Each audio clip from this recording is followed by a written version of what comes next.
Good. Hello, I'm Miss Rochelle, and welcome to the Hewitt Public Library. Hello, friends. Hello, friends. Hello, friends. It's time to say hello. So this is the last week of our early literacy skills series. And so I've structured it a little differently today. I do want to start by just reminding those that may not know. I do a flyer with each week's story time. It usually has on it the rhymes, the songs, whatever that we do that week, and it has the books on it that I use for story time for the week. And sometimes it will have activities that we talk about, a description of the skill that we talk about. And so it's a good resource. These are posted on Facebook, and the links are on Facebook under the flyer for singing story time. If you would like this emailed directly to you, I email it usually on Thursday. This week it will be Wednesday. But I usually wait until I know all the links are active, and then I email this directly to your inbox so you get the flyers and the links. So if that's more convenient for you and you're not on the email list, please feel free to call and have your email address added. You do not have to have a library card. This is just something that we do for your convenience. And so, as I said, we're wrapping up early literacy skills, and my first idea was that I would do the same thing I did when we wrapped up social emotional learning, which was I went through some of the skills and explained how they build from babies to toddlers to older toddlers to pre-K, kinder, and just explained that whole process. And I'm going to do that a tiny bit, but not in regarding to each of the skills, because I guess this is good news, but when I pulled the document to start highlighting and prepare this week's tips, I realized there are too many. We covered so many of these that I would have to do an entire workshop, so that's not feasible for story time. So what I did do, I printed out the Kinder Texas Essential Knowledge and Skills. So the Texas Education Agency, if you don't know this already, they tell Texas public schools what they have to teach each year. And so you go to the Texas Education Agency, go to academics, there's a drop-down menu, go to Texas Essential Knowledge and Skills, and they have it all the way from pre-kinder through the senior year of high school, biology, chemistry, all of it. There is also a link that will take you to early childhood skills that backs it down into 36 months and those type of things. So it has all the information. These skills are vertically aligned, and the reason for this is if your child is in school in Hewitt, Texas, and then you move to Fort Worth, Texas, your child will be learning the same skills. So that is the reason for it. And also to know that when I get a child as a 5th grader, that they have been introduced to the same skills regardless of whose classroom they came from, so that I know they're ready to be introduced to that year's skills. So these are for kinder, and as you can see, I highlighted quite a few skills. So this first page was just an introduction, just explaining in general what's expected for English language arts and reading kindergarten. And then this is more of the introduction. This is the part of the document here where it starts the knowledge and skills. I was tempted to highlight some of the others because some of the other skills were embedded into what we did. And as a teacher, I would do that, but I did not feel it was appropriate for story time. And so if I didn't directly talk to you about it, I didn't highlight it. And so you can see that we have quite a few things highlighted from English Language Reading Arts Kindergarten. That's a lot. I counted and I'm pretty sure I came up with 22. When I look at it, it looks like more. This starts a new section. That's not reading.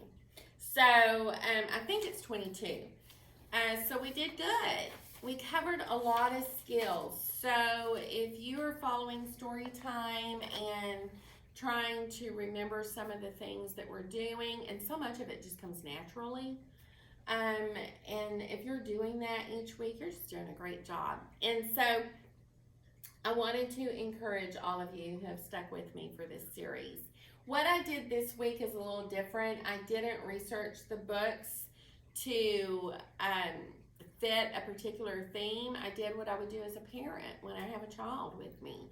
And the child is grabbing books, and I'm trying to grab books, and I have 30 minutes, and we need to go eat lunch, and then it's nap time, and I'm busy, and all those kind of things. So I just went to the shelves and grabbed some books, and just thought that we would see what happens with that. And in no way am I going to talk about all 22 skills.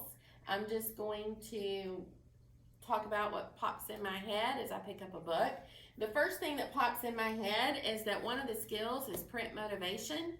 And when you take your child to the library, or when you go to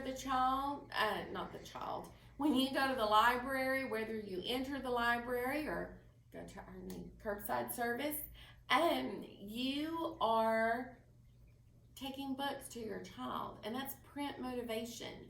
They are learning to love reading, and that covers one right there. The next one with print awareness. So when you pick up a book, you're teaching print awareness. This covered about 6 of the TEKs.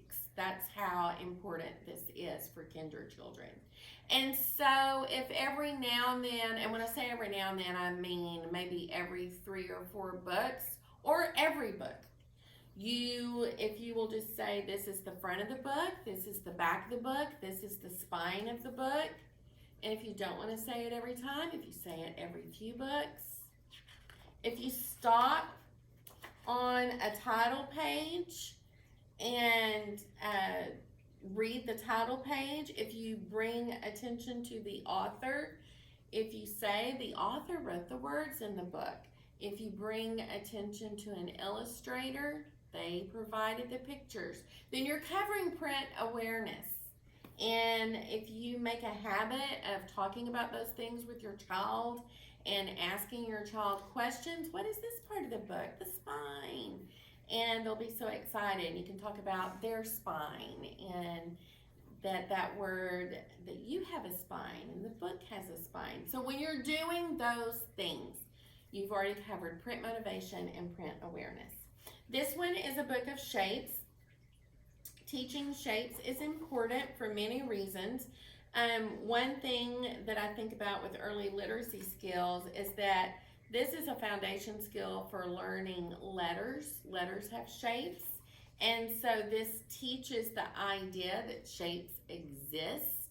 And so as your child starts learning circles and squares and rectangles and triangles, and that shapes can be put together to make new shapes, as your child starts learning this, then your child is getting prepared to learn about letters. So then providing your child with blocks or Legos or cut paper into shapes or drawing shapes, all of those activities that you can do in addition to build the connections. And this is actually a TEK, text to self, text to world, and text to text. Those are very important connections that we directly teach children as they get older. That's not kinder. And then you are building the foundation for all of that, and it will help your child immensely. This is an ABC book. So my guess is, because it's about the universe, that probably the best way to handle this would be letter awareness.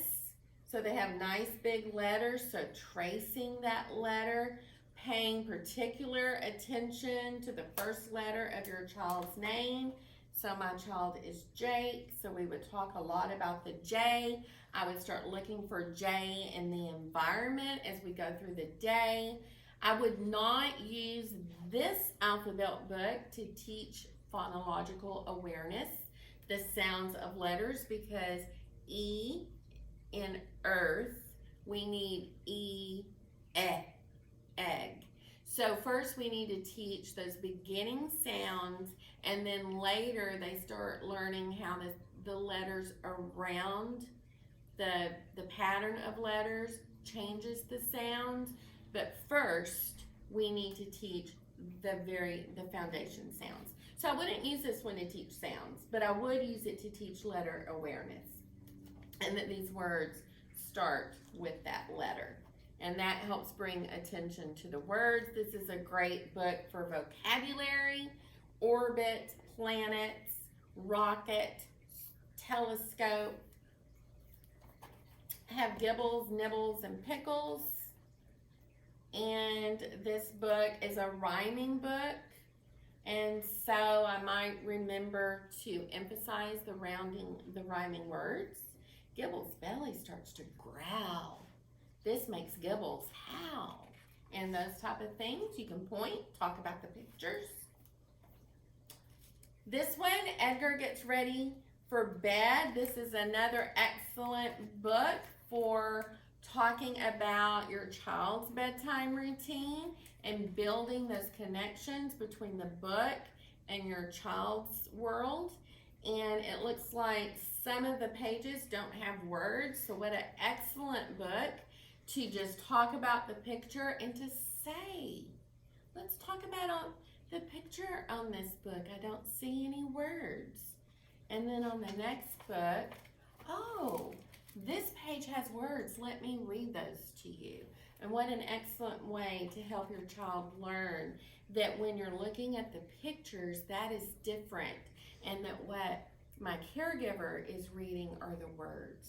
So an excellent book for that. Lion and Mouse. This book has beautiful pictures, so I think I would be very tempted to go through the book first and just look at the pictures and use this book for some dialogic reading, where I do most of the listening and ask my child questions to get them to tell me what they think this story is about. And then later, maybe not even in the same reading, go back and read the words of the book. And then we could get into narrating skills. We could talk about the differences in the story that your child came up with, looking at the pictures and the story that the author wrote using the words. We can summarize the book at the end. So many good opportunities for early literacy skills. Big Friends, I think this one is going to be the same. Lots of pictures and lots of text to talk about. And this one also talks about feelings, and so, but Bert feels strange. Great opportunity to talk about the word strange as a vocabulary word, and what does that mean, that Bert feels strange?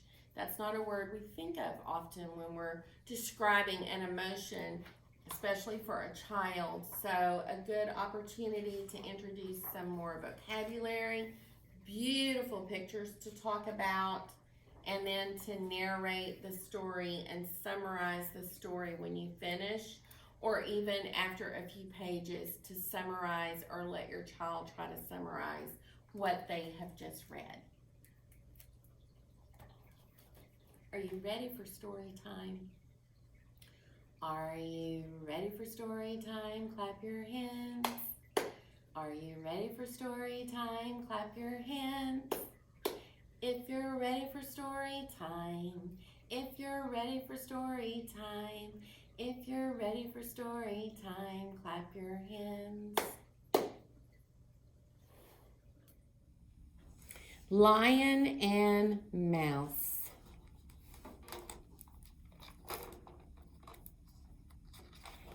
Lion and Mouse, written by Jairo, Buitrago, pictures by Rafael, Yockteng.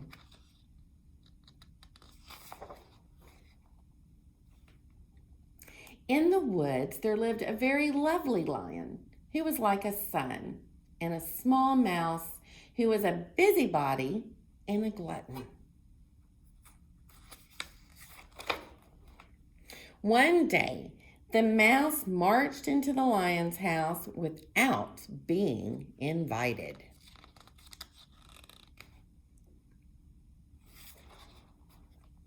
Being well-mannered, he wiped his feet on the lion's mane. Before he could leave without saying goodbye, the lion grabbed him.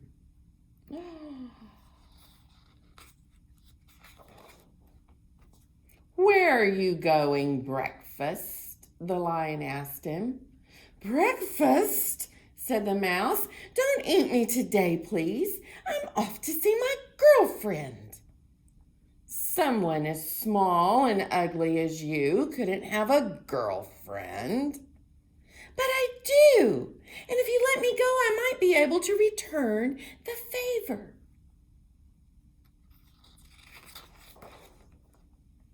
"Ha, ha, ha, ha, ha," laughed the lion, as only lions can. "Such an insignificant little animal as you is going to return the favor? Get out." And the mouse ran away.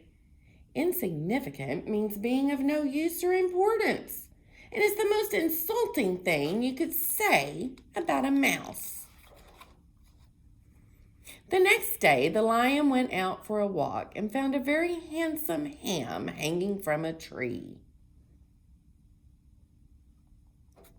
Here's the ham up here.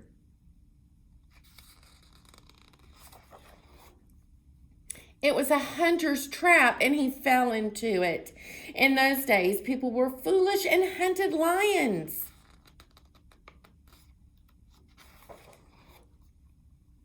As the lion was crying, the mouse appeared. But the lion didn't recognize him because he thought all mice looked alike. "It's me, Mr. Lion," the mouse said. "Yesterday's mouse." "And what do you want?" "I can rescue you from your trap." The lion felt like laughing again, but it didn't seem like such a good idea just then. Oh, poor lion.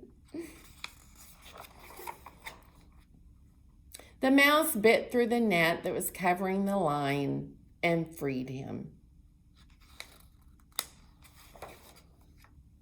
The lion was astonished. He had been rescued by someone so small. "I told you I'd return the favor," exclaimed the mouse before he fled into the bushes. One rainy day, the lion met the mouse again, and with his immense paw, he protected him from the rain. "Another favor," the mouse said with annoyance. "Now I'm going to have to do another favor for you, and you will have to do another favor for me. Then I another, and you another, and then I another, and—" "Enough," said the lion. "I'm doing it because I don't want you to get wet."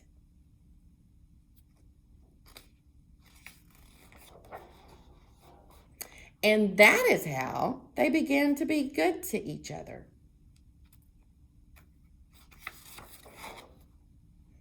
These weren't favors.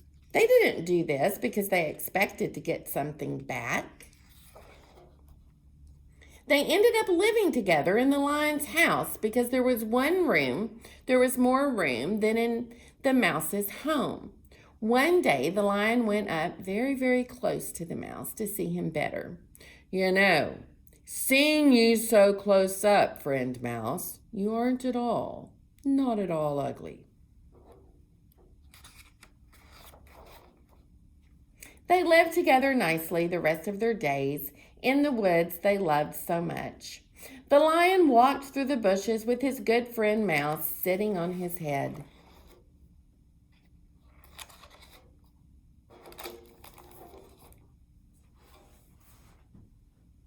Have you ever made an unlikely friend?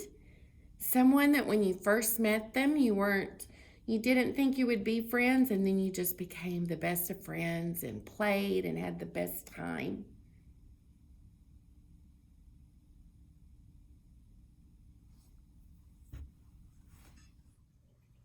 I hope you enjoyed the book for today. I have 2 action rhymes for us to do. So the first one is fee, fi, fo, fum. So you're going to start with bouncing your fist.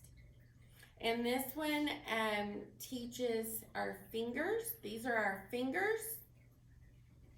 And this is our thumb. And this is a fist. And this is our hand. And this is how it goes. Fee, fi, fo, fum. See my fingers, see my thumb. Fee, fi, fo, fum. Goodbye, fingers, goodbye, thumb. And then you can repeat it several times. So, fee, fi, fo, fum. See my fingers, see my thumb. Fee, fi, fo, fum. Goodbye, fingers, goodbye, thumb. And the second action rhyme, as you repeat, you use different actions. We're going to start with clapping. Clap, clap, clap your hands. Clap your hands together. Clap, clap, clap your hands. Clap your hands together. Now, when I'm clapping, I'm very tempted to clap to all the syllables. So we can do it that way as well because this helps us with language. Clap, clap, clap your hands. Clap your hands together. Clap, clap, clap your hands. Clap your hands together. And then as you change the motions, it's jump, jump, jump up high, jump and jump together, and so forth. And I have several options. Let's see, give a hug, blow, blow, blow a kiss, wave, wave, wave goodbye. And so those are some fun substitutions that you can do with clap, clap, clap your hands. Goodbye, friends. Goodbye, friends. Goodbye, friends. It's time to say goodbye. Goodbye.